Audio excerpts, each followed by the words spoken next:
Hello everyone and welcome to all of you to this course on petroleum formation evaluation. I am very happy and excited to start this online course on petroleum formation evaluation with all of you. Friends, we know that crude oil and natural gas or the hydrocarbon reserves are located much below our Earth's surface in different types of rock formation. These rock formation can hold a large amount of hydrocarbon quantities at different depth. So these hydrocarbon reserves are necessary for our energy security. That's why we drill a number of wells at different depth to produce these reservoirs. So, when it's come to the production of hydrocarbon reserves, whether the crude oil or the natural gas, first question comes to mind is that where these hydrocarbons are located and how we can produce this reservoir. If we drill a well, whether we are going to produce oil or not, that is always comes to mind. In this course, we are going to discuss about a number of techniques and technologies that we use in petroleum formation evaluation to characterize different type of rock formation. So, by applying these techniques and tools, we can know about a lot of information about rock formation, such as how much amount of oil and gas it stores and what is the potential for hydrocarbon production. So in this course, we'll be studying a number of techniques and tools and method deployed by the logging engineers and the reservoir engineers to study these reservoir rock formation which can hold sufficient quantity of oil and gas in place. Throughout this course, I'll be introducing a number of methods such as mud logging, coring and core analysis, wireline logging, different tools such as density log, neutron log, sonic log, and other logs which we use in routine operation for petroleum formation evaluation in oil and gas industry. This course is just not about the theories and equation. We will also demonstrate a practical session where we will use a software package to demonstrate how to interpret the different types of logs or information or the data which we gather during the routine petroleum formation evaluation. I teach this course to second year student of petroleum engineering at the Department of Petroleum Engineering at IIT ISM Dhanbad. So if you are a student of petroleum engineering or geology or geophysics, or you are just interested in the physics and the working of different types of tools and techniques which we use in oil and gas industry, you may opt for this course. So let's start today's lecture. So these are the topics that I'm going to cover today. I will start with an introduction to this field. That means what is formation evaluation, why do we carry out the formation evaluation, and what are the methods that is available to us for characterizing or evaluating our formation. So such as what are the different data acquisition, what type of data is needed to characterize our reservoir, how to evaluate our reservoir, and what type of data we can use for such purpose, different methodology such as different methods, different tools and technique that is available to a logging engineer or the reservoir engineer to study oil and gas reservoirs. In this course, we will focus on well logging. Although there are a number of methods for formation evaluations are available, but this course is mainly focused on what is well logging, what are the different types of well logging tool, and how these well logging tool works, and how to interpret the data acquired by the different well logging operation to get an idea about our reservoir rock formation and know that where hydrocarbons are located and how we can produce them. So well logging objectives, well log classification, what are the different type of well logging tools are there and their application will be discussing today. So first, if you're not already familiar with the different terms or how a hydrocarbon such as oil or gas accumulation looks like, I will just give you a very brief introduction about a typical oil and gas accumulation. For example, this is an example of anticlinal trap where both oil and gas are trapped inside a reservoir rock formation. So in this figure, we have a reservoir rock. Basically, a reservoir rock is a rock which have sufficient porosity and permeability to store the hydrocarbon and produce them. Porosity is responsible for the storage capacity of the rock.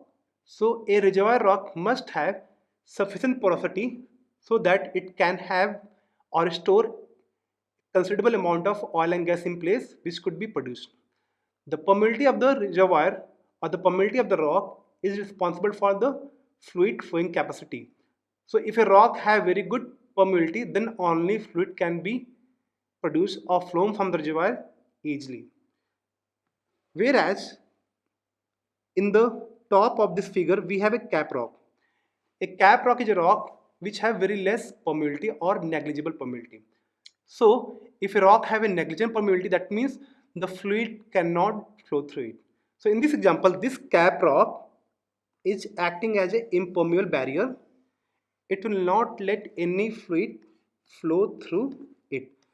So whatever the fluids are stored below this rock, they will be trapped, they cannot flow, they cannot go outside.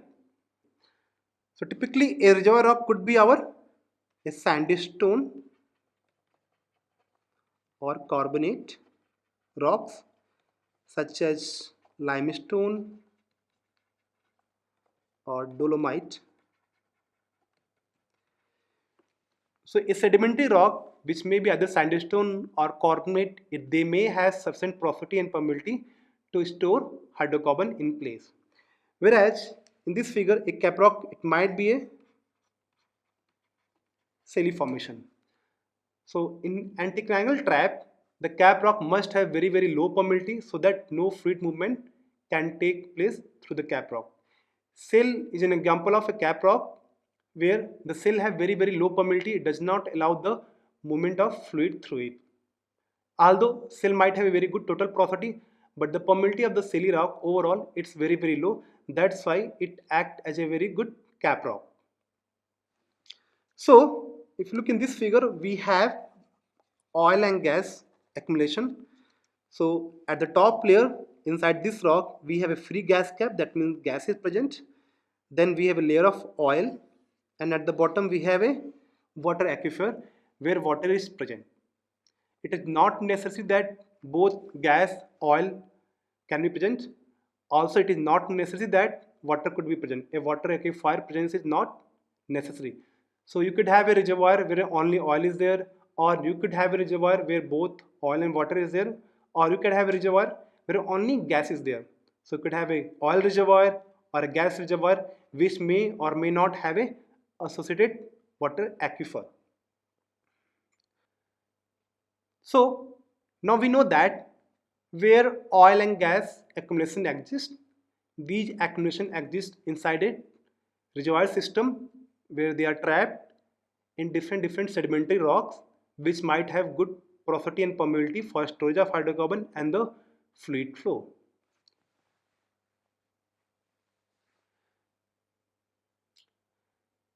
So what are the questions which are asked by the formation evaluation engineer or the reservoir engineers who want to produce these reservoirs? The first question is that whether there is a hydrocarbon or oil bearing formation exists in different rock layers inside the earth's surface. What is the location of this potential reservoir? That means what is the depth, whether they are present at 1000 feet or 2000 feet, because we have to drill wells, so we must know that what is the potential location so that we can plan a drilling operation accordingly to drill a well to that depth to produce this reservoir. Also, how much amount of hydrocarbon in place exists. That means what is the total quantity of oil reserve in an oil reservoir or the gas reserve in a gas reservoir exists.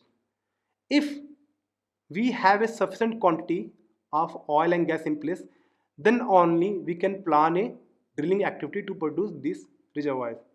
If we do not have very sufficient quantities, we will not be exploiting these oil and gas reservoirs. because drilling is a very costly affair. So we must know that how much amount of oil and gas actually exists so that we can plan our development activities. Only if sufficient quantity of hydrocarbon exists such that the production may be economic after drilling the a number of wells, then only we will go with the development activities and drill a number of wells throughout the reservoir to produce oil and gas. Also, the fluid flow potential, at what rate we can produce this oil and gas, that will be controlled by the permeability of the formation. So, how much oil and gas we can produce, what is the production expected in near future after drilling the wells and starting the production, that must be estimated for economic analysis. So all this analysis is necessary to calculate the how much amount of recoverable reserves we have inside the different rock formation and what are the timeline for expected production for these hydrocarbon reserves. Now we have already discussed what are the questions that we need to answer. Now we can establish our objective in petroleum formation evaluation. So petroleum formation evaluation is the systematic way of recording the information required to evaluate formation which are encountered by the our wells which are being drilled. So what is our objective? Our objective in petroleum formation evaluation through various methods and techniques is to establish the existence of oil and gas reservoir and evaluate their potential for production. So we must characterize reservoir rock properties, we must determine fluid type and saturation, we must determine the hydrocarbon potential, and we must identify fluid contact and the reservoir boundaries. So different properties such as its area of the reservoir or the aerial extent or thickness, its porosity, its saturation must be estimated. So let us go back to the earlier figure. In this figure, if we want to produce oil and gas, we must drill the well inside our oil zone and the gas zone. If we drill a well in the water zone, what will happen is that we are going to produce only water, not any oil or gas. So we must know that what is the depth of this gas oil contact. What is the depth of this oil water contact? So where the oil zone starts, where the oil zone ends, what is depth range, what is its thickness. Similarly, what is the location of the gas cap zone, what is the starting depth, where this gas cap zone ends, and what is the thickness of this gas layer. This must be estimated to produce this oil and gas. So these are the properties that we need to calculate.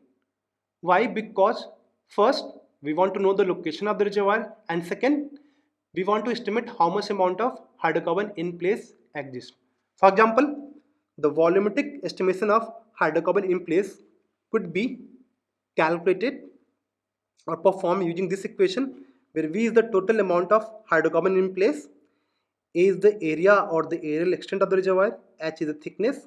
So A into H is called the bulk volume, that is the total volume of the reservoir. When you multiply AH with 5, it is called the pore volume of the reservoir. So what is the pore volume? The pore volume of the reservoir is the measure of how much amount of empty spaces the rock have or the reservoir have, which is occupied by the different fluids. So these rock formation have pore spaces inside them. It is there where the oil and gas accumulation exists. So we must estimate the pore volume to know that what is the actual volume of our hydrocarbon inside this reservoir rock. So pore volume is defined as total pore spaces volume, and the porosity is defined as pore volume divided by the bulk volume. Now, hydrocarbons such as oil and gas, they does not occupy all of the pore spaces. Some part of the pore spaces are always occupied by small amount of water, which we'll call connate water or the interstitial water. These connate water always exist in the oil zone and in the gas zone. That's why saturation of fluid must be estimated.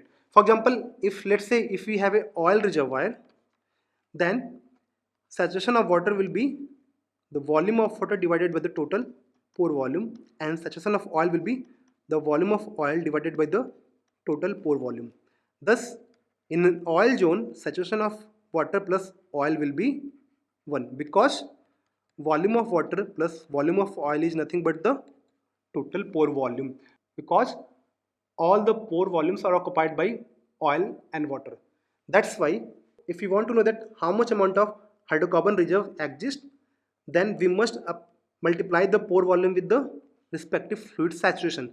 In this case, the pore volume must be multiplied with the oil saturation or the gas saturation, depending upon the what type of reservoir is it. So in oil reservoir, we want to know that how much amount of oil in place exists. So we must multiply with the pore volume with the oil saturation. So this equation will give us how much amount of oil exists or gas exists in hydrocarbon reservoir. Also, we can estimate the permeability of the reservoir and use the Darcy law, which is defined as Q is equal to minus Ka by mu dP by dx, where K is the permeability of the reservoir, A is the area through which the fluid can flow, mu is the viscosity of the fluid, and dP by dx is the pressure gradient. So these are the basic properties which we need to determine or calculate through a number of methods in petroleum formation evaluation to characterize our reservoir. Now, let us go back to the earlier slide. I have mentioned that 4 phases of development: exploration phase, appraisal phase, development phase, production phase. So, when do we carry out petroleum formation evaluation? That means, when do we actually measure different rock and fluid properties? Whether at the start of the development of the reservoir, or after we have drilled a well, or when we have a number of wells already in the reservoir. So petroleum formation evaluation is a continuous process. We start the petroleum formation evaluation the moment we start the exploration activities to find out where oil and gas accumulation exists. So within the exploration phase itself, we will start our petroleum formation evaluation. So what are the tools which are available during the exploration phase? We will deploy those tools to get an idea about the formation. For example, in the exploration phase, when we have not drilled any well, in that conditions, we will have seismic surveys and different type of geological and geophysical mapping technique to get an idea about the reservoir. If we have drilled any well in the exploration phase, then we can use the data from that well acquired by the different formation evaluation technique to get an idea about the reservoir. After exploration phase comes the appraisal phase. The appraisal phase starts when we have at least few number of wells inside the reservoir. So we will have few data acquired by the different wireline logging tool from these wellbores, which can help us better understand the reservoir. We can have certain idea about the formation rock and fluid properties, and we can make our first initial estimate of initial oil and gas in place inside the reservoir, and we can estimate also how much amount of oil and gas production is expected. On the basis of appraisal phase only, we will go for the development phase. That means in the appraisal phase, if it is established that from the wireline logging data and other formation evaluation data that we have sufficient amount of oil and gas in place inside the reservoir, then only we will go for development activity. That means the economic feasibility for the development plan to drill a number of wells to produce this reservoir must be established before we can start the development phase. Once we start the development phase, we are going to drill a number of wells inside the reservoir, and then we can get a very good idea about the different rock and fluid properties such as porosity, thickness, saturation, and then we will have a very good estimate of how much amount of oil and gas in place exists, and then we can start our production activity in the production phase at full pace. So the formation evaluation is a continuous process. We always try to gather as much data about the reservoir possible so that we can better characterize the reservoir, because the reservoir is very large and sufficient variation in different rock and fluid property may exist throughout the reservoir. So going by the well by well, the more number of well you will have, and the more you do the formation evaluation in different well bore, the more data you're going to gather, and you will be able to characterize your reservoir in a good manner, which will help you in the planning the production activities from the reservoir. So what are the different data we gather during the formation evaluation? So starting with the rock type or lithology. So what type of rock is there inside our reservoir? So whether it is sandstone, carbonate, shell, or any other rock such as coal, anhydrite, which is expected or mildly present with our reservoir rock formation. So knowledge of reservoir rock is necessary to plan the drilling activities or to plan the production activities. So whether we have sandstone or carbonate or shells, at what depth they are expected, what are their depth range.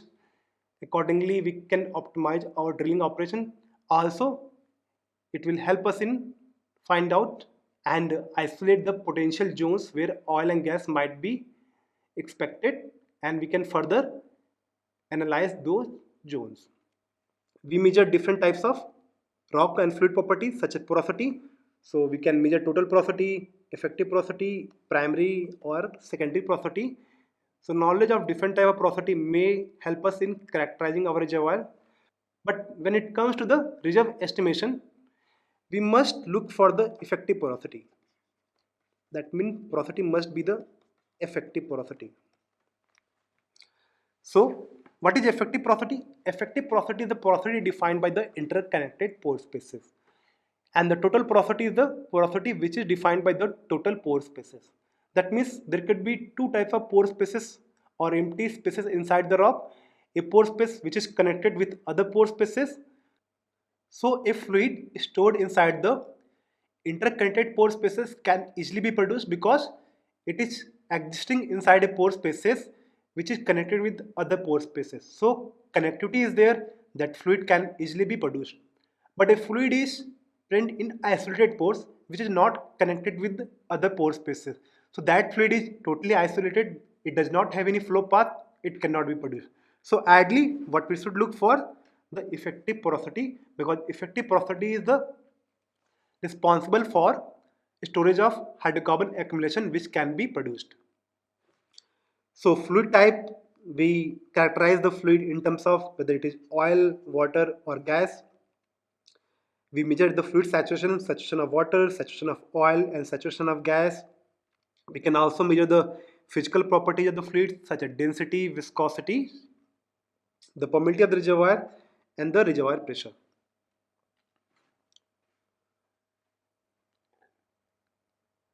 So a number of tools can be employed by the logging engineers or the reservoir engineers to characterize our reservoir rock formation. So starting with, we can use seismic surveys. So seismic survey is the first method in the formation evaluation which is deployed during the exploration phase. So seismic surveys are carried out to find the location of potential hydrocarbon bearing formation. In seismic survey, we send a sound wave inside the formation, and by analyzing the travel path of this sound wave, we can get an idea about what type of reservoir structure exists inside the subsurface. So we will have a very good picture of different type of reservoir structure which may hold oil and gas in place. So what type of reservoir structure exists inside the subsurface? For example, whether we have an anticlinal trap or not, or we have different type of stratigraphic or structural trap, if there is a fault or fold expected in the subsurface. So basically With the help of seismic surveys, we are trying to create a picture of the different rock formation in subsurface and then analyze those pictures to find out where the potential hydrocarbon zone may exist. Once we identify through the seismic surveys the potential location of hydrocarbon reservoirs, we may plan our drilling activities to search for hydrocarbon. Then we have drill stem test and well testing. Drill stem test and well test is generally carried out once the well has been drilled. Particularly, the well testing is carried out during the production phase, and drill stem testing is carried out just after we have drilled a well bore. For example, in well testing, we can do a number of well tests on different wells, which may be such as build-up test or drawdown test. For example, in build-up test, what we do is that we temporarily close the well and analyze how the pressure is increasing inside the well bore. Whether in the drawdown test, we analyze how the pressure is being built up once the well is put on production. The drill stem testing can be carried out once we have drilled a well bore to find out the immediate productivity in different zone of interest. So we may isolate a potential zone where the hydrocarbons are present. We can use Packer to isolate this zone and perform a mini well test where we can carry out this pressure buildup test. We can also take the fluid sample, we can analyze the fluid sample, we can know what is the property of the fluid, what is viscosity, what is density. We can also estimate the productivity of the reservoir or productivity of the zone which we have isolated by calculating the permeability of the reservoir. Whereas in this course, we'll be focusing on mud logging, coring and core analysis, the wireline logging, and the measurement while drilling or the logging while drilling. Particularly, we will be focusing on the wireline logging method in this course. So, wireline logging is a tool where we can gather a number of data by lowering a number of tools inside our well bore. Before that, I will give you a very brief introduction of mud logging and coring and core analysis. So what is mud logging? In mud logging, we analyze the different type of data which can be inferred by the analysis of returning drilling fluid and the cutting. So during drilling, the mud is used or the drilling fluid is used to carry out the whole cleaning operation. So drilling fluid, it goes inside the well bore and takes the rock cutting with it up to the surface. So we can analyze the returning mud or the drilling fluid and the rock cutting to get an idea about our reservoir rock formation. Similarly, in the coring and core analysis, we take a physical rock sample which is called the core. So a core is taken from the wells being drilled at the well depth, and we can take this rock sample or core at the surface and can analyze in the laboratory to measure different properties such as the saturation of fluids, porosity, permeability, its wettability, its capillary pressure curve, and relative permeability curves. Since in the mud logging and coring and core analysis, we are directly analyzing a piece of formation.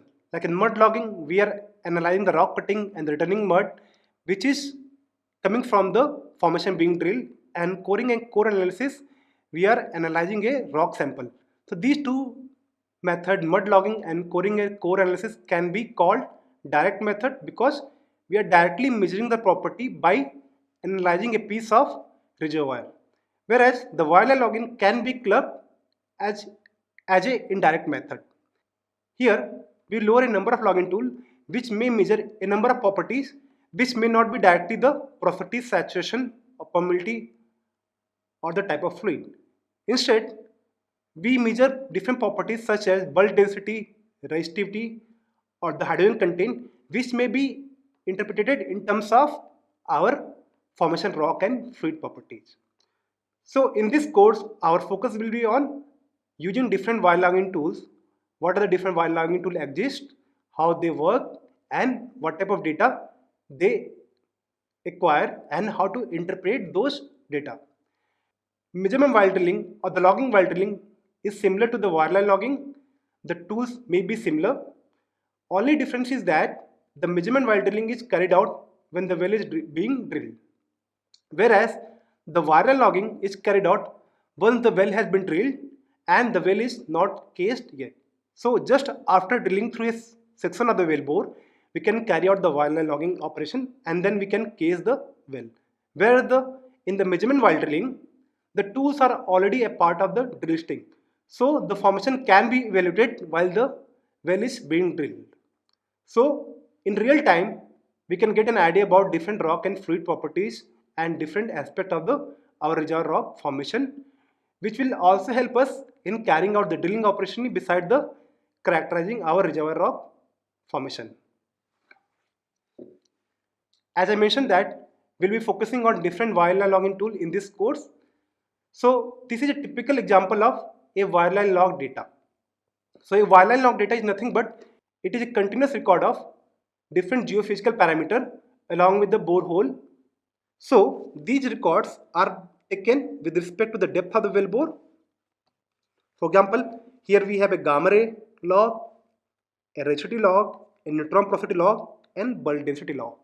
So these are some wireline logging tool which we'll be discussing in this course one by one in upcoming lectures.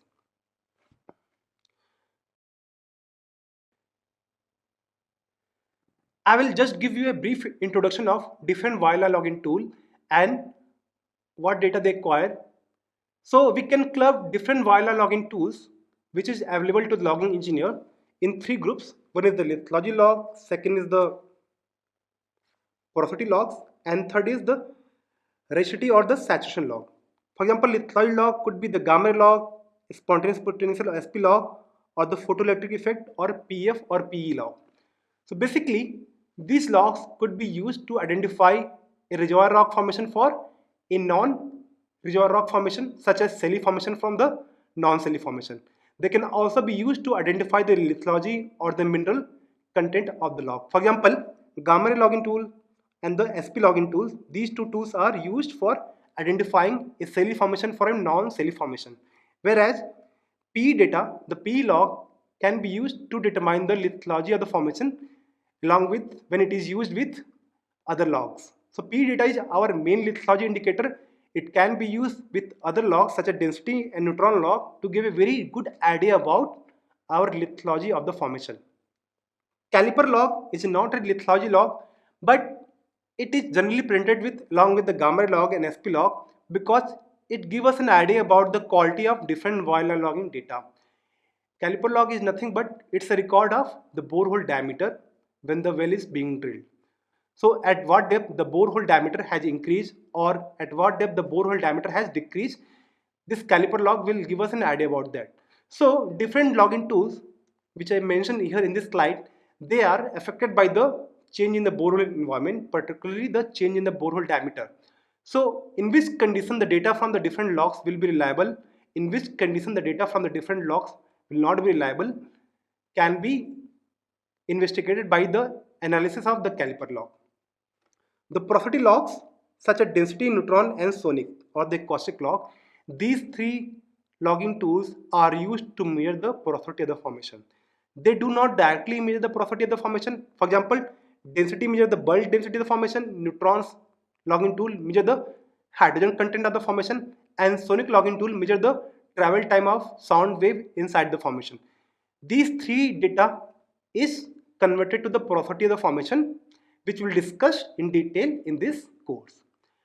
Generally, at least two of the porosity log is recorded always in a well bore, such as density and neutron or density sonic or neutron sonic may be presented together in a wireline logging record to characterize the porosity of the formation. Then we have radiosity data or radiosity logging tool, which is designed to measure the radiosity of the rock formation. So these radiosity values are used to calculate the saturation of the fluids, saturation of water or saturation of oil or saturation of gas. So we have a number of logging tools such as current based logging tool, induction based logging tool, and also the micro radiosity logging tool. So the objective of all this logging tool is to give us an idea about the rock type or the lithology of the formation, the thickness of the reservoir zones, their depth range, their porosity, their permeability, and saturation of the fluids. So, in today's lecture, I have given you an idea about different methods which are available to us in formation evaluation to characterize our reservoir rock formation, to find out different locations of oil and gas reserve, their thickness, their area, their location, their rock and fluid properties, so that we can characterize our initial reserve in place and also calculate the productivity from the reservoir. So we discussed about different types of method, and I gave you an introduction of different types of wildlife logging tool, which will be the focus of this course. In next class onward, we'll start with the first log or the first method in the petroleum formation evaluation, which is the mud logging. See you in the next lecture.